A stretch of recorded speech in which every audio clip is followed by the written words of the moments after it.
The air was heavy that night. A nation held its breath, millions of hearts beating in unison. Brazil was about to face Germany in the World Cup semi-final. It was supposed to be the night when the ghosts of 1950 were finally buried. The night Brazil reclaimed its glory. But instead, it became the night the country broke. The stadium in Belo Horizonte shimmered under the floodlights. Painted yellow and green, families singing the anthem with tears in their eyes, waving flags, believing destiny was on their side. The world watched, expecting fireworks. No one, not even the most pessimistic fan, could have imagined the nightmare about to unfold. The date, July 8, 2014, etched forever in football's darkest memories. For decades, Brazil had carried the label of the land of football. Pelé, Zico, Romario, Ronaldo, generations of magicians.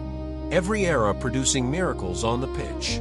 Hosting the World Cup again, 64 years after the heartbreak against Uruguay, was more than an event. It was redemption, or so everyone thought. The numbers whispered destiny. 39 years unbeaten in competitive games at home. 62 consecutive matches without losing. One game away from another World Cup final in their own country. But football doesn't care about destiny. Two key pieces of Brazil's heart were missing. Captain Thiago Silva, suspended. Neymar, sidelined by a fractured vertebra. At only 22, Neymar wasn't just a player. He was Brazil. For goals, 2 assists in 5 games. The spark that kept hope alive. Without him, Brazil looked hollow. A body without a soul. And yet, the fans believed. After all, this was Brazil, 5-time world champions, the land of samba and dreams. Surely, they could overcome one more obstacle. Do you think Brazil could have survived if Neymar had played? On the other side, Germany stood in silence during the anthem. Focused, composed, built for this moment. Precision, discipline, teamwork. Thomas Müller, Toni Kroos, Mesut Özil, Mats Hummels, Manuel Neuer, Miroslav Klose. A lineup that felt more like a machine than a football team. For Klose, the night carried extra meaning. 1 goal away from becoming the all-time World Cup top scorer. And who better to break that record against than Brazil, in front of Ronaldo himself. The whistle blew, the crowd roared, and within minutes, the unthinkable began. Thomas Müller opened the scoring, a simple tap in, but the silence that followed, deafening. Klose followed, etching his name into history. Ronaldo frozen in disbelief, the man who had been king, watching his crown passed on meters away. Then, time stopped. Logic collapsed. 6 minutes and 41 seconds. For more goals. Kroos twice. Khedira once.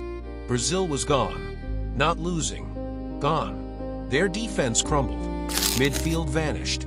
Their fans cried in silence. 5 goals in just 36 minutes. The air felt heavy. Tears burned eyes. The grass seemed to swallow hope. By halftime, 5-0. Children sobbing. Men staring into nothingness. Women clutching flags like lifelines. Do you remember watching that first half? What went through your mind? This wasn't a match. It was trauma unfolding live. A nation's soul exposed. Second half. Nothing left to fight for. Germany, perhaps out of compassion, slowed, yet still scored 2 more.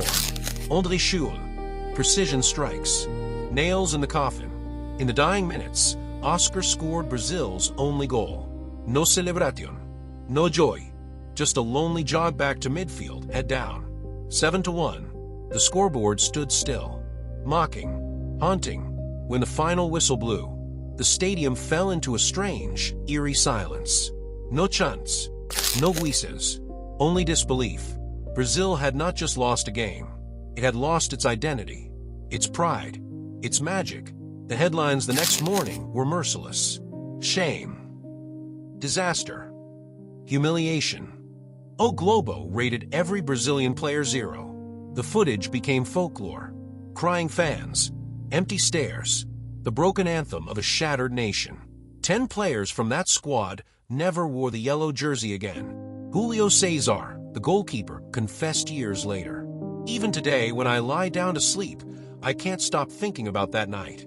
And when I die, they'll remember me as the goalkeeper of the 7-1. A haunting reminder. Football isn't just a game. It can define a lifetime. Yet, from that abyss, something began to rise. Brazil rebuilt its team, its identity, its pride. New stars emerged. Vinicius Jr., Rodrigo, Endrick, Estevao, each carrying the dream to restore what was lost. Every dribble, every goal, every victory, a step toward healing the wound of 7-1. Do you believe a team can rise from such a collapse? Could you have imagined Brazil coming back stronger? The 7-1 was more than a result. It was a lesson in tears. A reminder, even giants can fall. Passion without balance collapses under pressure. Glory demands rebirth. Football fans around the world remember where they were that night. Because it didn't just change Brazil. It changed the game. Legends crumble. Giants fall. Sometimes, the sport we love hurts the most. The Maracanazo of 1950 broke hearts.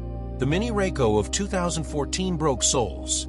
And yet, from pain, greatness rises. Even today, when Brazil walks onto the pitch, the world watches, waiting to see if that yellow jersey can dance again. If this story moved you, share it.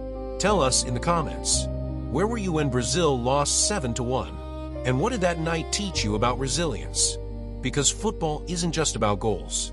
It's about the moments that change us forever. Like, subscribe, turn on notifications. Here we honor the stories that made football eternal.